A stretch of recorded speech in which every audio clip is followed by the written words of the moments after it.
Let me ask you something.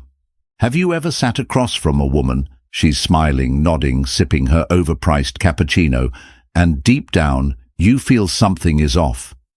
You don't know what it is.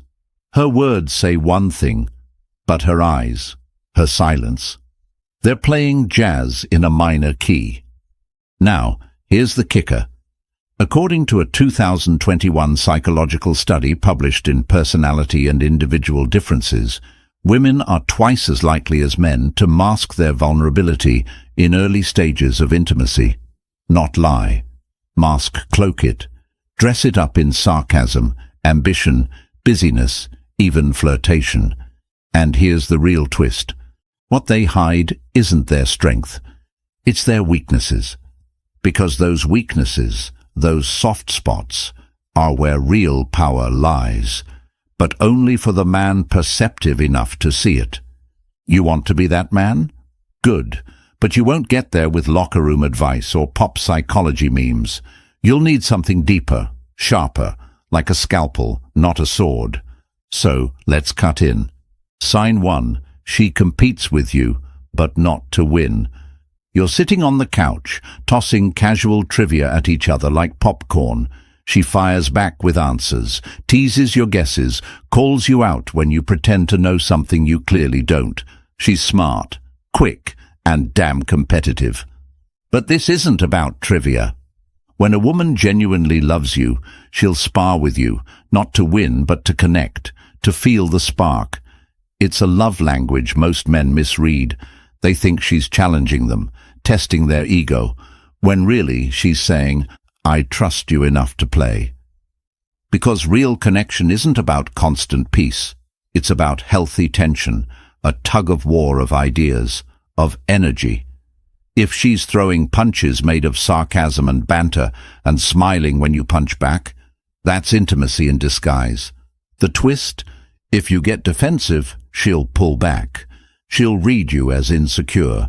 She's not trying to undermine you. She's trying to see if your confidence is real, if you can dance in the fire without flinching. Love isn't fragile, and neither is she.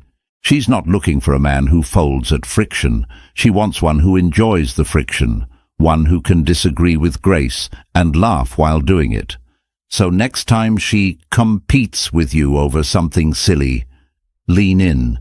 Match her fire. Let the sparks fly. Because underneath every mock argument she's asking, can I be fully myself here, and will you still stay? Sign 2. She notices what you don't say. You're sipping bad coffee, eyes on your phone, pretending everything's fine. She's buttering toast, not saying much. Then suddenly, you seemed a little off when your brother texted, everything okay? Pause. You didn't even mention your brother. This is one of those hidden female weaknesses that isn't weakness at all. It's her radar, her sixth sense. And when she's in love, it gets scary accurate. She sees the shift in your tone, the silence between your words, the wrinkle between your eyebrows when something's bothering you. And not just sees it, feels it, like an emotional lie detector. But here's the kicker. She won't always say something. She won't pry. She might just go quiet, or start asking strange, indirect questions. And if she loves you deeply, this will drive her crazy, because you're hurting and she knows it, but you're giving her nothing. Why? Because most men are taught to bottle, to fix, to muscle through. But when a woman loves you, your silence isn't stoic. It's painful to her. She's not trying to invade. She's trying to share the weight. When you open up, even a little, she doesn't see weakness. She sees trust. It's not about dumping your feelings. It's about letting her into the locked room you rarely open. Because once she's in, she'll protect that space like a vault. And if you don't, she'll stop asking. Not because she stopped caring, but because she learned you'd rather walk alone. Sign 3. She gets quiet around what matters most. You ask her what she wants from this, from you, and for the first time all night, she doesn't have a quick answer. She looks down, says something vague, changes the subject. You think she's unsure. Wrong. She's terrified. Because when a woman really loves you, not lust, love, the soul-level kind, she doesn't come at it loud. She comes at it trembling. She overthinks her texts, rehearses what to say, plays it cool, even when her heart is screaming. It's the opposite of what movies taught you. If she's gushing about how much she wants you from day one, that's fantasy. But if she pauses, gets careful, fumbles her words, that's the truth sneaking out. Quietly, fearfully, honestly. Why? Because love for her is not safe. It's been used against her before, weaponized, mocked, left on red. So when it returns, it's not loud, it's cautious, and when she's finally vulnerable enough to show it, she's not asking you to fix it or label it. She's asking you to hold it, without jokes, without fear, without rushing to reassure her that everything's okay. Just hold it, and her silence will say the rest. Sign 4, she asks you. Small, seemingly stupid questions. She asks if you like red or blue. She asks if you prefer tea or coffee, if you've ever cried during a movie, if you like thunderstorms. You think, why does this matter? It matters more than you know. When a woman loves you, she collects data the way an artist collects colors. Not because she's trying to control you, but because she's painting a future, one brushstroke at a time. Your preferences are her palette. It's subtle, unassuming, but deeply intimate. She's learning how to comfort you, surprise you, know you, not just the big things, your dreams, goals, scars, but the mundane, weird, human things. Because love lives in the details. And yes, it's a little irrational, a little obsessive. That's the beauty of it. It's why she remembers your go-to sandwich order, why she notices when you switch cologne, why she lights a candle that reminds her of your car. To you, these are crumbs. To her, it's connection. If you want to love her back, don't just answer the questions, ask your own. Sign 5. She gets jealous of things you'd never expect. A girl from work touches your arm, just for a second. You don't even notice, but she sees it, feels it. Later, she's quiet, not angry, not insecure, just unsettled. You think she's being dramatic. She's not. Because when a woman loves you, jealousy doesn't come from threats. It comes from loss. From the idea that someone else might see what she sees and take it before she can say how much it means. But here's the twist. Her jealousy doesn't just show up for other women. Sometimes it's your job, your ambition, your detachment, your late nights, your silence, anything that takes you away. This kind of jealousy isn't loud or possessive. It's subtle, internal. But if you pay attention, you'll see it in her eyes. In the way she hesitates, in the pause before she says, "It's fine." It's not about control, it's about fear. And love always comes with a little fear. So what do? You see it, you name it, you make it safe for her to feel it, because if you wait too long, that quiet jealousy turns into distance. And then it's not about who she loses you to, it's about when. Sign 6. She starts mirroring you without realizing it. You reach for a book. She reaches for the same one. You both laugh. You say something in your signature dry humor. 3 days later, she uses the same tone with her friend. She didn't plan it, didn't rehearse it, but it's there. Your rhythms, your cadences, little pieces of you slipping into her. This isn't imitation, it's attachment. When a woman loves you, she starts sinking. Psychologists call it empathic mirroring, ancient survival trick, dressed in modern lipstick. She begins to reflect the things that feel emotionally safe to her. And if that's you, congratulations. She's blending your identity into hers, slowly, subtly. This is not weakness in the traditional sense. It's vulnerability camouflaged as connection. A woman in love is both curator and chameleon. She absorbs what she respects.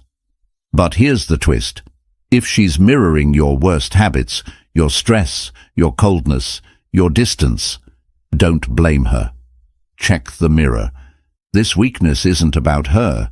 It's about the feedback loop you've created together. Love has memory, echo. If you see your soul in hers, sharpen it. Because she's using your reflection to define her next version. And she doesn't even know she's doing it. Sign 7. She over-apologizes, even when she's not wrong. You're both walking to the car. She bumps into you while laughing, says, "Sorry." You forget your keys. She says, "Sorry." You tell her you're tired. She says, "Sorry." You pause. Why is she always apologizing? Because love, for her, sometimes whispers, "Don't be too much. Don't rock the boat. Don't ruin it. Don't repeat the past." She's not apologizing for what she did. She's apologizing for existing in a way that might scare you off. Somewhere in her story, she learned that affection has a ceiling and approval is fragile. So she tries to shrink, bend, fit into the mold you won't break. Her over-apologies are not about guilt. They're about preservation, a survival mechanism dressed as politeness, and it's heartbreaking once you see it for what it is. So what do? You tell her she doesn't need to apologize for being human. You let her take up space. You make safety a habit, not a performance. Because when she stops apologizing, you'll know she finally believes she can stay. Sign 8. She gets irritated by your flaws, then defends them. You make a joke that falls flat. She rolls her eyes, says you always do that. 2 hours later, someone else makes fun of the same thing. Her tone changes. Now she's defending you like a lion. Why the contradiction? Because love lives in paradox. When a woman loves you, she sees your flaws up close, closer than anyone else, and sometimes they bother her because they make her feel powerless, vulnerable, exposed. But the second someone else criticizes you, that's when the difference between annoyance and protection reveals itself. Her irritation isn't rejection, it's intimacy, a side effect of letting you in so deep you affect her chemistry. But if someone else tries to call it out, that's when her love shows its claws. That's when you realize she doesn't want to fix you. She wants to understand why you are the way you are and hopes you'll do the same for her. So don't panic when she nitpicks. Panic when she stops caring enough to notice. Sign 9. She remembers your offhand comments and makes them real. You once mentioned you missed the smell of your mum's pancakes. You barely remember saying it. Maybe it was in passing. Maybe it was a half-asleep mumble. Weeks later you come home. She's burning pancakes, laughing, covered in flour. You ask why. She shrugs. Thought it'd make you smile. This is one of the most powerful weaknesses a woman reveals when she's in love. She listens to your whispers and turns them into gestures. Big ones, small ones, doesn't matter. She'll remember your childhood snack, your favorite movie scene, the story you told once about the treehouse you never finished. She'll carry it in her heart like treasure, and quietly, without fanfare, give it back to you, not because she has to, but because love, for her, is an act of creation, its memory turned into meaning. So when you see her doing something sweet, random, unnecessary, don't brush it off. She's not trying to impress you, she's trying to honor you. Sign 10. She lets you see her without the armor. The mascara is off, the filters are gone, her voice is softer, her laugh is quieter. She's not trying to be clever or charming, she's just there, human, flawed, alive, and she lets you see it. No performance, no script, just raw footage. For most of the world she wears the armor, the curated smile, the practiced confidence, the social camouflage women master so early they forget they're even wearing it. But with you, she starts to slip out of it. Not all at once, not dramatically, just piece by piece. Her secrets, her fears, her unspoken grief, the father that left, the friend that betrayed her, the moment she realized the world doesn't always give back what you give it. She shows you the cracks. And in doing so, she's asking one question, silently, between the syllables: will you love me anyway? See, most people think vulnerability is about tears, but it's not. It's about risking exposure, letting someone walk through your inner hallway without cleaning up first, without hiding the boxes labeled "handle with care." When a woman does this, when she lets you into her unguarded hours, the messy, moody, sacred parts, it's not weakness. It's the bravest thing she'll ever do. And if you look close enough, you'll notice something else. She's watching your reaction, not your words, your eyes. Because she doesn't need you to fix it. She just needs to know her mess won't make you walk away. So if she trusts you enough to collapse even for a second, don't tell her to be strong. Tell her she already is, and you see it, all of it. Before you go, if this hit somewhere deep, if it made you rethink her glances, her silences, her strange little moments of magic, then you're exactly who this channel was made for. Here, we don't do surface level. We break it down. We slow it down. We decode love, pain, power, one truth at a time. So if you're into that, subscribe, not just to keep watching, but to start seeing. Because once you learn how to read between the lines, you'll never look at her or yourself the same way again.